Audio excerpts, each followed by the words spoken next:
This episode of the Ottawa Entrepreneurs Podcast is brought to you by Extension Marketing, the marketing agency that specializes in unique needs and budgets of small to medium-sized businesses. They provide turnkey marketing solutions that get results. You can find out more today at extensionmarketing.com. Now here's your host, Pat Whalen. Thanks, Ted, for taking the time today to come on the show. Really appreciate it. Thank you. No, it's a pleasure to be here. I'm excited. Ted, let's tell our listeners and our viewers a bit about you and your business. Yeah, my main business is Cawkwell Group. I am the #1 farmland realtor in the world within the RE/MAX organization. Out of all the commercial agents, I've kind of been between 3 and 12 out of all the commercial agents globally over the past decade. I'm a serial entrepreneur by nature. I used to own a grain farm, and then I got into tourism and had fly-in fishing resorts. And after that, did a bit of consulting, helping other businesses grow. Landed in real estate about 13 and a half years ago. It's been an amazing, exciting ride helping our clients in this business. I do have a couple side businesses. I do some coaching on the side, business coaching through Cawkwell Coaching. I also have a farm that I'm involved in, and I love investing, so I'm always playing with the markets and all kinds of stuff like that too. But 90% of my daily energy goes into Cawkwell Group. And Ted, did this entrepreneurial mindset, did it come naturally to you? I think it did come naturally to me, but when I look back, I come from a family of entrepreneurs. So I'm a fourth generation farmer on both my mother's and father's side. And farming people are some of the most innovative, dynamic people you will ever meet. The challenges they're faced with, things outside of their control, like weather and markets, and they're just really inventive business people. And so I grew up around that. And I think it's probably genetically in my DNA, but it's also a learned behavior as well. I think just being around it, you just think that's the normal way to be. And did you ever work for someone, or this? I'm not talking about high school and university, but post, when you're kind of mid-20s, or right away you started your own thing? I had my own business at age 23. So that I started working really young, like in my teens, like with paper routes and scrubbing department store floors. And I did a lot of terrible jobs. So, I don't think I'd make a great employee. I don't think I did make a great employee, but I'm a master at running a business. And so I found my niche pretty young. And lots of successes and failures along the way. And really, some of the failures are what's really helped me today with Cawkwell Coaching and Cawkwell Group, because I think as an entrepreneur, you got to fall down a few times to learn some stuff. And I've learned a lot. Lots of scraped knees. I got some scraped knees and elbows, but I think most of those are behind me now. It's good to fall down lots when you're young and go for it and learn some stuff as quick as you can. And I don't really want to be falling down too hard anymore. Okay, so take us back. So you're 23 years old. What's your first business that you start? First business was a grain farm. So I grew up in the city with my mom. Mom and dad were divorced, so I'd go to the farm on summer holidays and stuff and be around the farm. And I was a laborer out there on the farm. And at 23, I decided, well, I want to take this to the next level. And I bought 1/4 of land, and I rented 2 that year. And that was my humble start as a business owner. And I grew that farm from 300 and some acres that year to maybe 2,000 and some over the next few years. And I started a second and third business. I was running 3 businesses at once there in my 20s. So Wow. I just latched onto it, and I just wanted to grow businesses.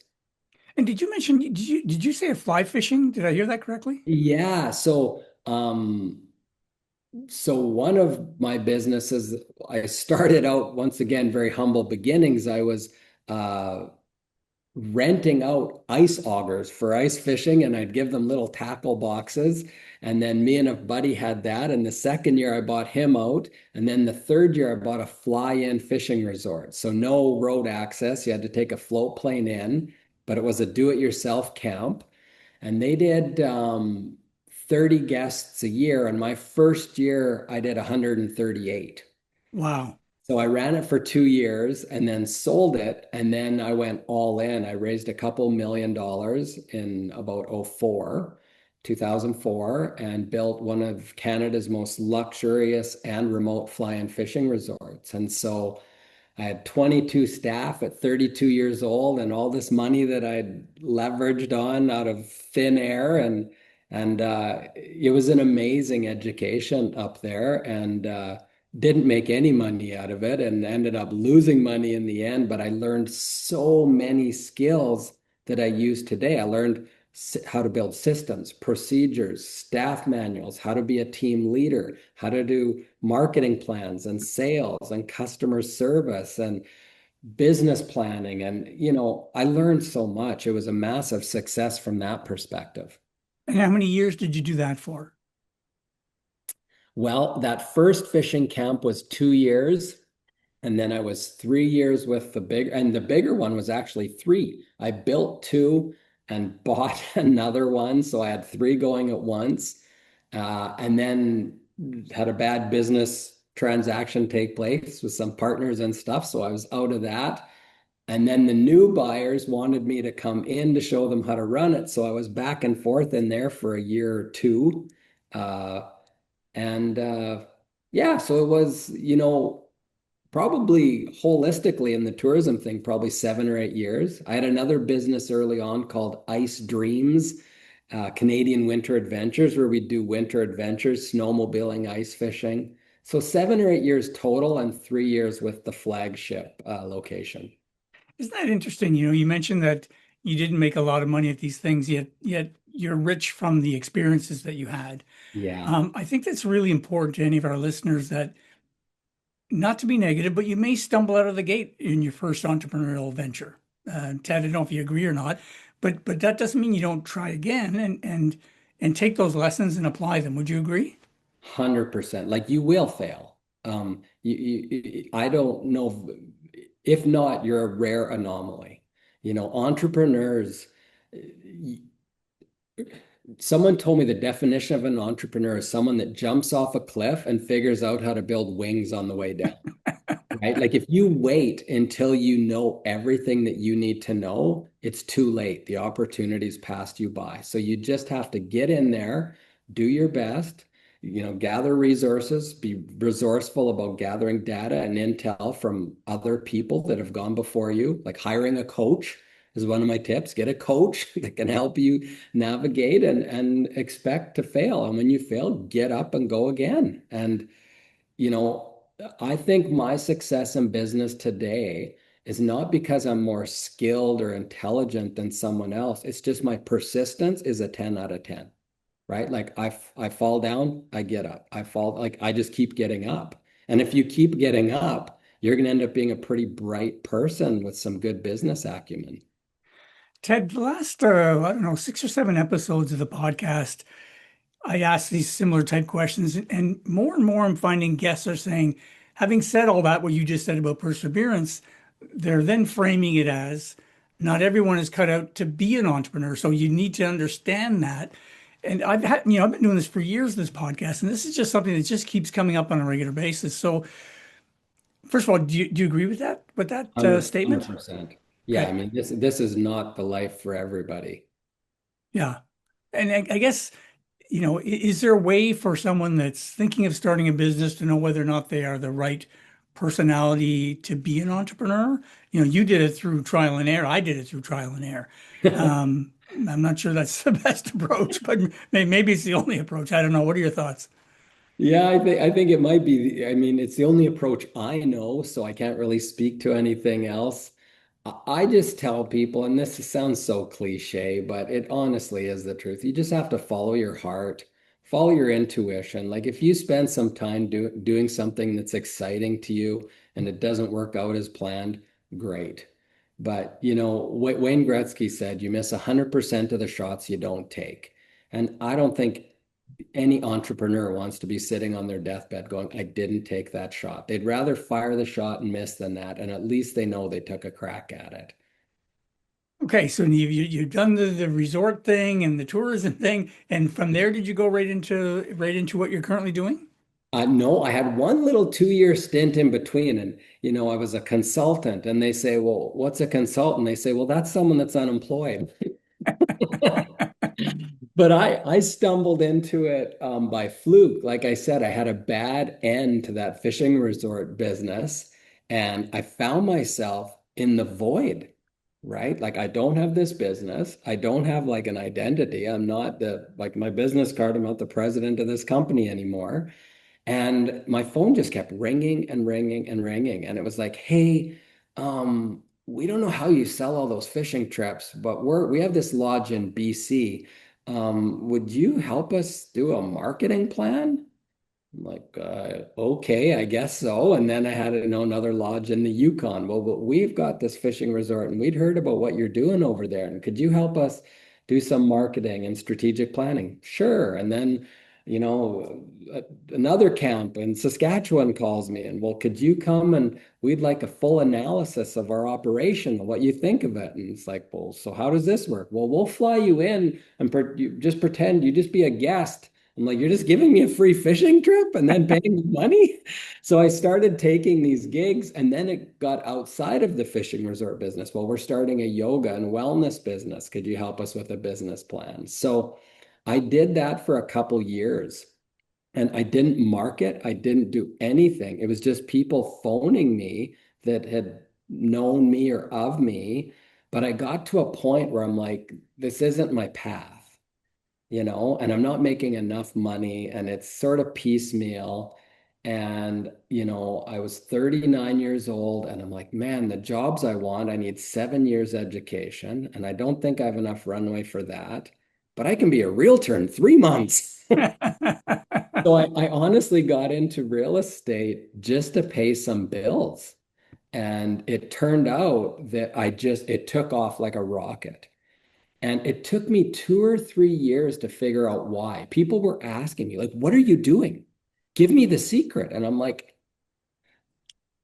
I'm embarrassed to say, but like, I was almost like, well, what are you doing? How, like, this is like taking candy from a baby. Like, this is the easiest thing I've done in my life by magnitudes.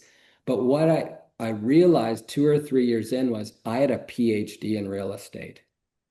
All those things that we talked about earlier, all those successes and failures, that knowledge, like I had an education in business and all of those things were applicable to what I was doing.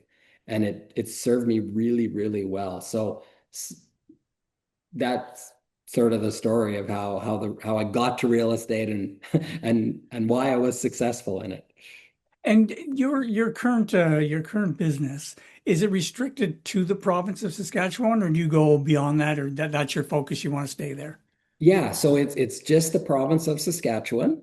And so I'm a single agent, but I do have a team of support, like amazing support systems, so we can get a lot done. And I mean, really, when you think of it as a single agent, working a whole province is a pretty big area. And so, I could get licensed in other provinces, but I've decided that this is enough, right? We're keyed in on like exemplary customer service, and we can do that in Saskatchewan with the people and the systems and procedures that we have in place.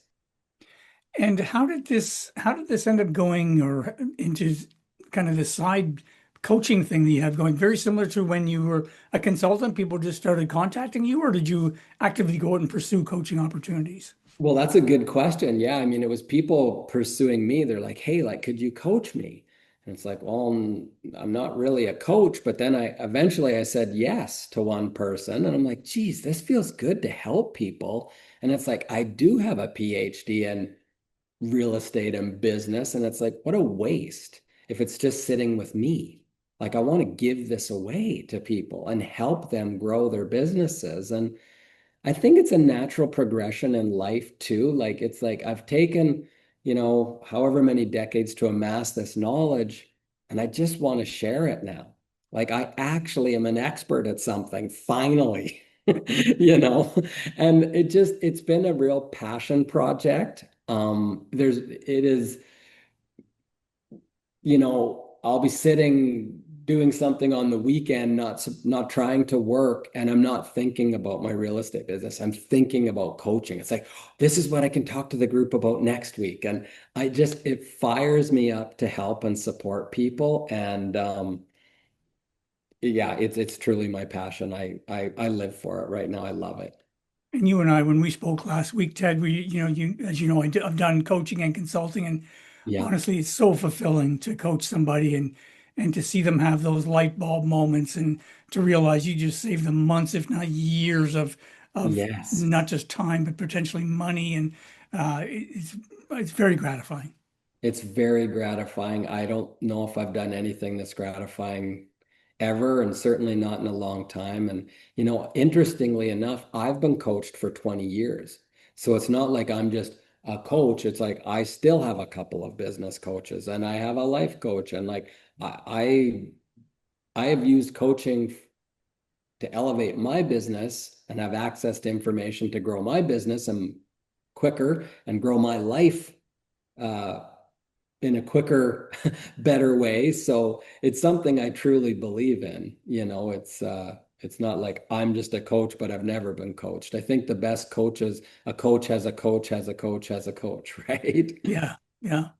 Let's switch gears a bit here, Ted, and you and I were talking before we went live about, some of the challenges that today's entrepreneurs face.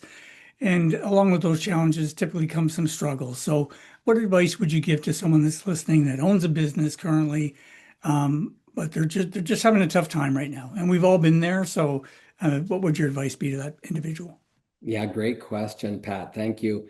I, I've already mentioned this earlier, so it's going to be a little repetitive, but I would say get a coach, right? Like a coach is somebody, a good coach is someone that's walked the path ahead of you. They've been or they are where you want to be, and they have that quick access to information. And like you mentioned, they can take something that would take them weeks or months to figure out, and you can just be three. The answer is three, right? And they just move on to the next step. And so I really think a coach or a mentor is a great way to elevate your business in a short amount of time. And for those people listening, if you're not ready if you don't feel you can afford a coach, it's that old sales saying, but really you can't afford not to have a coach or at the very least a mentor. And I think people would be surprised just how willing seasoned entrepreneurs are in terms of giving of their time to a fellow entrepreneur that may be struggling. So I'm a big fan of mentorship. I've been very fortunate. I've mentored many people over my career, and again, very, very gratifying.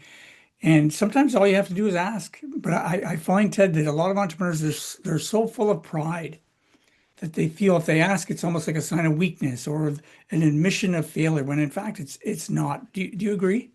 Yeah, it's a show of strength. I mean, we ask ChatGPT, we ask Google, like you need to ask other people for information. And if you look at the most successful people in the world, they're all coached, right? They all have coaches, they all have mentors. Like they're not coming up with every idea all the time. Like they're scaling teams and they're relying on all kinds of people, one of which is probably a coach or mentor. And Ted, what advice would you give to someone that's listening that is thinking of starting a business? They've been thinking about it for a long time. They have this idea, but they just can't seem to cross over that line and make that decision to pursue this. Do it today. Just take that first step now. Jump off that cliff. Like I said earlier, know that you're throwing caution into the wind a bit and you have no idea how things might work out. But focus on the positive of like the good things of how it could work out. Because I think what holds us back is fear, right? Well, what if this bad thing happens? What if this bad thing happens? Well, I try and change my mind to, well, what if this great thing happens? So just take the leap of faith, take the plunge. You don't want to be living with regrets of things you wish you could have done or should have done. Just go be brave and do it. And hope for the best and work your tail off to make it happen. There's a great TED Talk by Tim Ferriss. I'm a big Tim Ferriss fan. He wrote the 4 Hour Work Week, the 4 Hour Body, the 4 Hour Chef, and all. He's got if it's not the number one ranked business podcast, it's certainly top three. And he has something he calls it fear setting. And what he means by that is, what's the worst that could happen? And then Yeah. what steps can you take to prevent that? Because I think sometimes we build up this fear in our minds to be this big, massive thing when in fact it's really not. And if I can give an example to anyone listening from my own life, and Ted, you and I just met, you don't know this story, but when I was 26, I started an agency, newly married, just bought a house for the first time.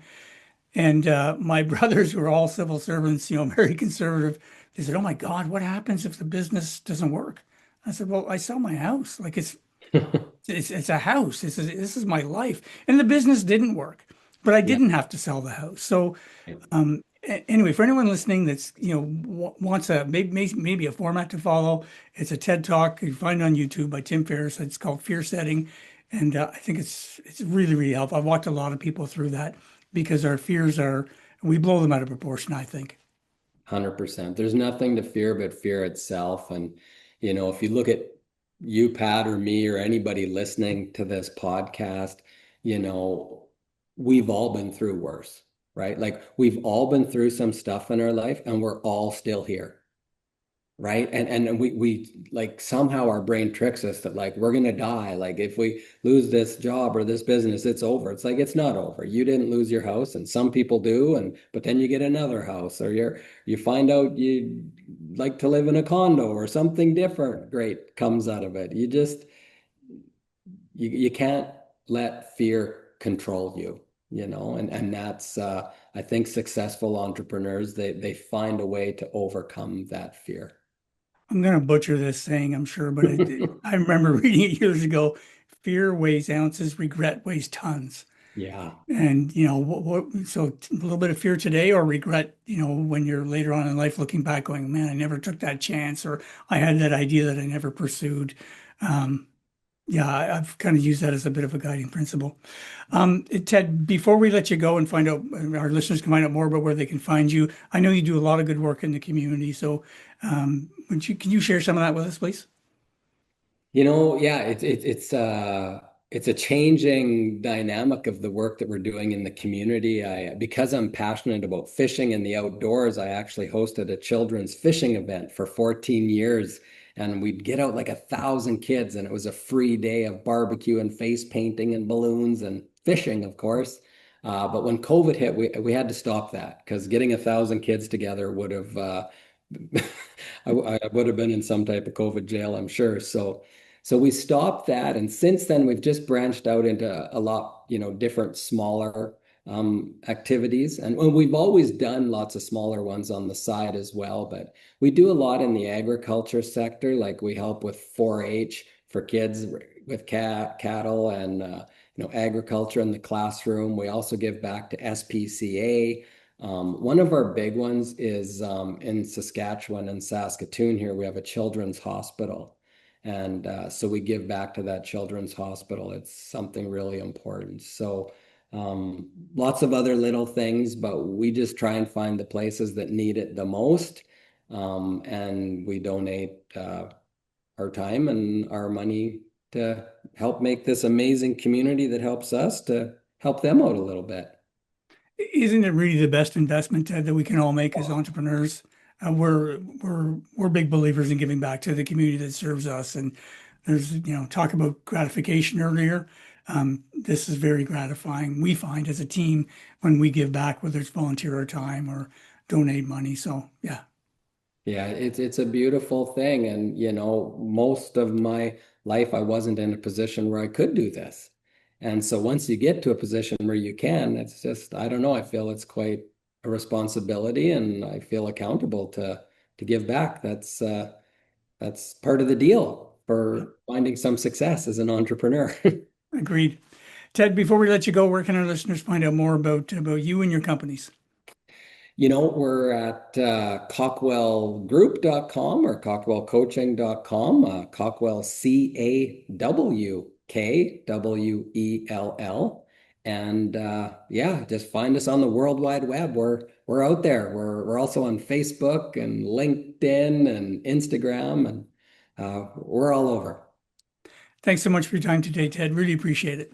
Yeah, it's been a pleasure, Pat. Thank you.